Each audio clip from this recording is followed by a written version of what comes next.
வணக்கங்க ஐயா. என் பேர் ஆனந்துங்க. எங்கள் இதில் இந்துக்களில் வந்து சாமியார் இதெல்லாம் இருக்கிறாங்க. அவங்க சில பேர் நிறைய பேர் ஏமாத்துறாங்க, அந்த மாதிரிலாம் பண்ணிட்டு இருக்கிறாங்க. அதே மாதிரி முஸ்லீம்லேயும் இருக்காங்க, நிறைய இருக்காங்க. நண்பர்கள் ஒரு 4-5 பேர் ஏமாற்றிக்கிறாங்க. அந்த மாதிரிங்க அது உண்மையாக அவங்க பண்ணுறது உண்மையாக போய்ங்கிறது தெரில. சில மந்திரங்கள் இதெல்லாம் பண்ணிட்டு இருக்கிறாங்க.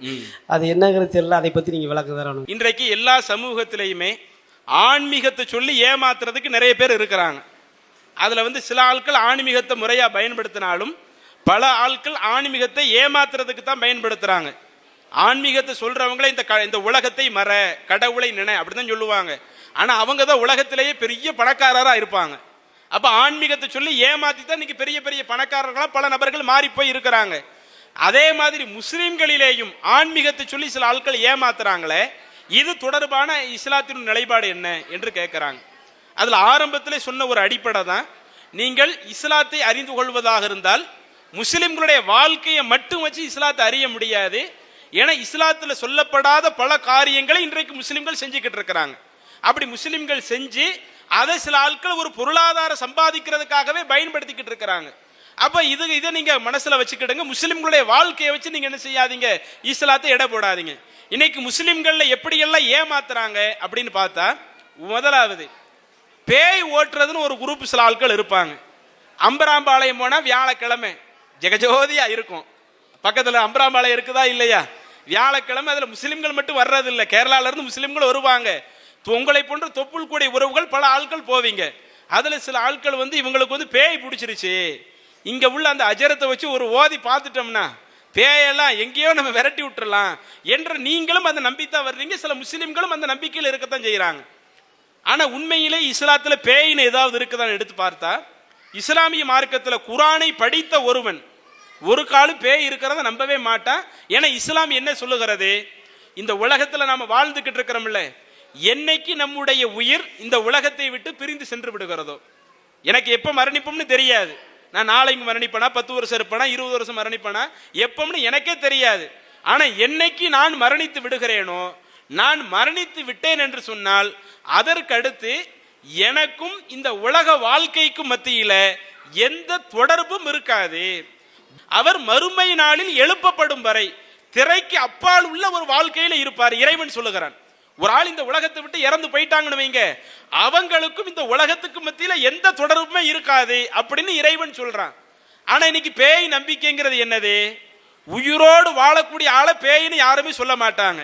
இன்னைக்கு பேய் நம்பிக்கை ஃபுல்லா எப்ப யாரத்தான் சொல்லுவாங்க, இறந்து போனவங்களை தான் சொல்லுவாங்க. அதுவும் இறந்து போய் யாருடைய ஆத்மா அது சாந்தி அடையாம இருக்குதோ அவருடைய ஆத்மா தான் இந்த உலகத்துல பேயா சுத்திட்டு வருது அப்படின்னு நம்புவாங்க. இன்னும் அந்த பேய் நம்பிக்கை எடுத்து பார்த்தீங்கன்னா, யார் அந்த பேய் நம்பிக்கை மக்கள்கிட்ட பரப்பி விடுறாங்களோ எல்லாம் இவ்வளவு கூட்டத்துல பேயை வந்து காட்டணும்ல, அவங்களால காட்ட முடியுமா? இன்னும் அந்த பேய் நம்பிக்கை உள்ளவங்க, நான் பேயை பார்த்துருக்கிறேன். பேயை பார்த்தீங்களா? எப்ப பார்த்தீங்க? பொள்ளாச்சி பஸ் ஸ்டாண்ட்லயா பார்த்தீங்க?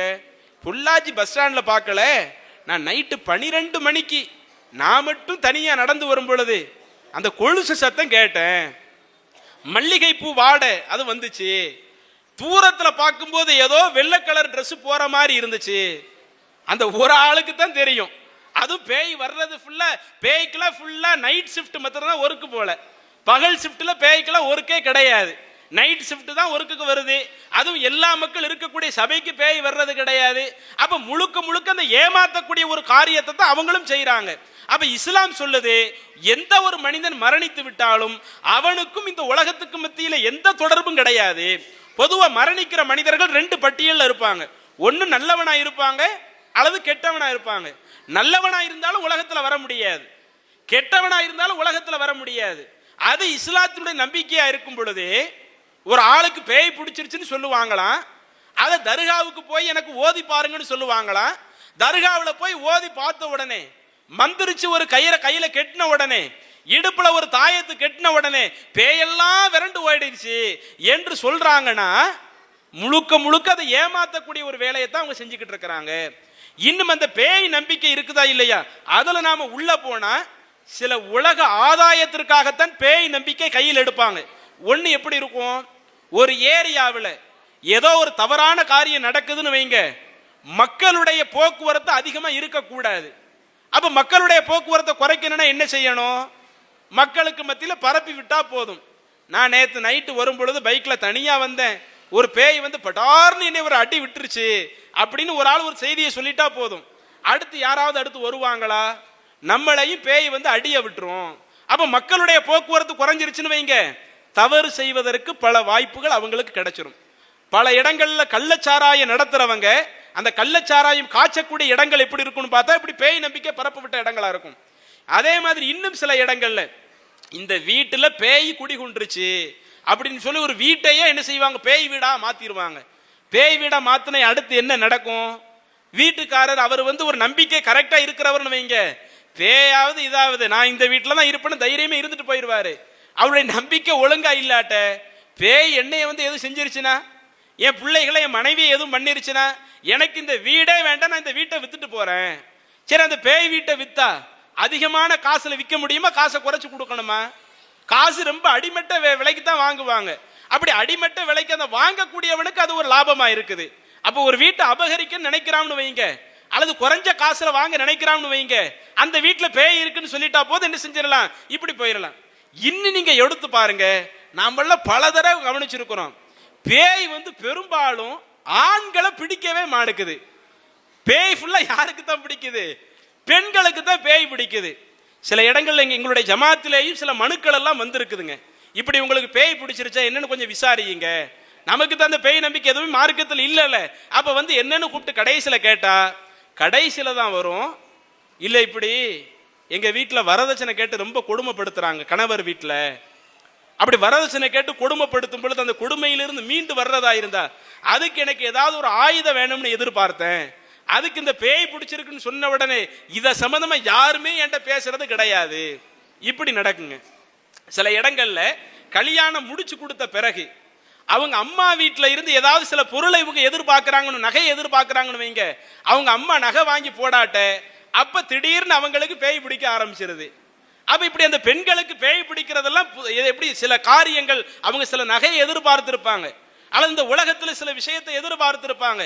அவங்க எதிர்பார்த்த அந்த விஷயத்தை அவர்கள் பூர்த்தி செய்வதற்கு தன் மீது பேய் இறங்குவதாக அவங்க என்ன செஞ்சிடுறாங்க, மக்கள்கிட்ட பரப்பி விட்டுறாங்க. அதுல அவங்க குடும்பத்தார்கள் நம்பின உடனே அவங்க சொன்ன அடிப்படையில் நம்ம நடந்துட்டு போயிருவோம், இவங்க சொன்னதுக்கு மாத்தமா நடந்துட்டு போயிட வேண்டாம் என்று இப்படி பல பஞ்சாயத்துகளை இங்க ஜமாத் சார்பாக நாங்க அணுகி இருக்கிறாங்க. அப்ப இதெல்லாம் நாம எதுக்கு சொல்ல வர்றோம்னா, அந்த பேய் ஓட்டக்கூடியவங்க இருக்கிறாங்கல்ல, அவங்க நிச்சயம் குரானை படித்தவராக இருந்திருந்தால் அவருக்கு தெரியும் இஸ்லாத்திற்கும் பேய்க்கும் துளி அளவு கூட சம்பந்தம் கிடையாதுன்னு தெரியும். அப்ப அதையும் மீறி அதை செய்யறாருன்னா, உங்களை போன்ற தொப்புள் கூடிய உறவுகள் உங்க நம்பிக்கையில் அது எப்படி இருக்குதோ அது ஒரு பக்கம் இருக்கட்டும், ஆனா எங்க மார்க்கத்தில் அறவே தடுக்கப்பட்டிருக்குதே, பேய ஒன்று இல்லைன்னு சொல்லும் பொழுது இவருக்கு பேய் பிடிச்சிருக்கு வந்து ஓதி பாருங்கன்னு சொன்னா, சரி அப்படி பேய்க்கு ஓதி பார்த்துட்டு எந்த காசுமே வாங்காம அவர் சும்மா இருப்பாரா? பேய்க்கு ஓதி பார்த்த உடனே எப்படி ஹாஸ்பிட்டல்ல அந்த ஹாஸ்பிட்டல்ல இருக்கக்கூடிய அந்த ஸ்ட்ரக்சருக்கு தகுந்த மாதிரி ஃபீஸ் வசூல் பண்ணுவாங்களோ, இது சின்ன ஹாஸ்பிட்டலா டாக்டர் ஃபீஸ் 300, பெரிய ஹாஸ்பிட்டலா டாக்டர் ஃபீஸ் 500, அந்த மாதிரி தர்காக்கள்ல இது சின்ன தர்காவா நீங்க 200 ரூபாய் கட்டுங்க, பெரிய தர்காவா 500 ரூபாய் கட்டுங்க என்று இப்படி அந்த பொருளாதாரத்திற்காகத்தான் இது போன்ற ஒரு காரியத்தை செய்யறாங்க. எனவே அதற்கும் இஸ்லாத்திற்கும் எந்த சம்பந்தமும் கிடையாது. அப்ப இந்த இன்னைக்கு பல ஆட்கள் இஸ்லாத்தின் பெயரில் இந்த இஸ்லாமிய ஆன்மீகத்தையே பொருளாதாரத்திற்காக தவறா பயன்படுத்துறாங்க. அதையெல்லாம் எதிர்த்து தான் இங்க ஜமாத் சார்பாக பல்வேறு பிரச்சாரங்களை நாம பண்றோம். இன்னும் சில ஆட்கள் நாங்க சூனியத்தை எடுக்கிறோம், பில்லி எடுக்கிறோம் அப்படிலாம் சொல்லி என்ன செய்வாங்க, அதை வச்சே மக்கள்கிட்ட நிறைய வசூல் பண்ணுவாங்க. அவங்களுக்கு நாங்க சவாலை கடந்த காலத்தில் விட்டுருக்கிறோம். நீங்க சூனியத்தை வைக்கிற ஆள் எடுக்கிற ஆள் தானே, எங்களுக்கும் சூனியை வச்சு காட்டுங்க, நாங்க உங்களை எதிர்த்து பிரச்சாரம் பண்றோம்ல, உங்க பேய் நம்பிக்கை எதிர்த்து பிரச்சாரம் பண்றோம்ல, உங்க தொழிலுக்கு நாங்க வேட்டு வைக்கிற பிரச்சாரத்தெல்லாம் பண்றோம்ல, எங்களுக்கு எதிராக நீங்க சூனியம் பண்ணுங்கன்னு சொன்னா அதுக்கு யாரும் தயாராகி வரமாட்டேங்கிறாங்க. அப்ப இதெல்லாம் நீங்க கவனிச்சுக்கிடணும். முஸ்லிம்களில் சில ஆட்கள் பொருளாதாரத்திற்காக இப்படி மத்த சமூகத்தை ஆன்மீகத்தை தவறாக பயன்படுத்துவதை போல முஸ்லிம்களிலேயும் இப்படி தவறா பயன்படுத்துறாங்க. அது நீங்க தான் கரெக்டா நடந்துக்கிடணும். நம்ம எதுக்கு தேவையில்லாம காசை இழந்துக்கிட்டு. இன்னும் சில நபர்களுக்கு நரம்பியல் ரீதியான பிரச்சனையும் இருக்கும். அந்த நரம்பியல் ரீதியான ஒரு பிரச்சனை வருதா, அப்ப நரம்பியல் மருத்துவர்கிட்ட கொண்டு போய் அதுக்கு நீங்க ட்ரீட்மெண்ட் பார்த்தீங்கன்னா அதுக்குன்னு சில மருந்துகள் தொடர்ச்சியை சில தூக்க மருந்துகள் கொஞ்ச நாள் கொடுப்பாங்க, வேறு சில அந்த நரம்பியல் தொடர்பான மருந்துகள் கொடுப்பாங்க, திரும்ப அடுத்து அவங்களுடைய ஆக்டிவிட்டிஸ் எல்லாம் நல்ல நிலைக்கு வந்துடும். அப்படி நரம்பியல் ரீதியான பிரச்சனையிலேயும் தனக்கு பேய் வந்திருக்குன்னு மக்கள் தவறா நம்ப வாய்ப்பு இருக்குது. நீங்க மருத்துவர்கிட்ட அணுகி அல்லது மனநல ஆலோசகர் இருக்கிறாங்களா இல்ல சைக்காசிஸ்ட் அவங்களிடத்துல நீங்க அழைச்சிட்டு போய் நீங்க அது மருத்துவம் பார்க்கறது அது எந்த ஒரு பிரச்சனையும் இல்லை. இப்படி போலி ஆன்மீகத்தை நம்பி ஒரு காலம் என்ன செஞ்சிடாதீங்க, ஏமாந்து போயிடாதீங்க. இது ஒரு செய்தி. இஸ்லாம் மற்றும் சமுதாய செய்திகளை அறிந்து கொள்ள தமிழ்நாடு தௌஹீத் ஜமாஅத் யூடியூப் பக்கத்தை உடனடியாக சப்ஸ்கிரைப் செய்து கொள்ளுங்கள். மேலும் பெல் பட்டனையும் கிளிக் செய்து கொள்ளுங்கள்.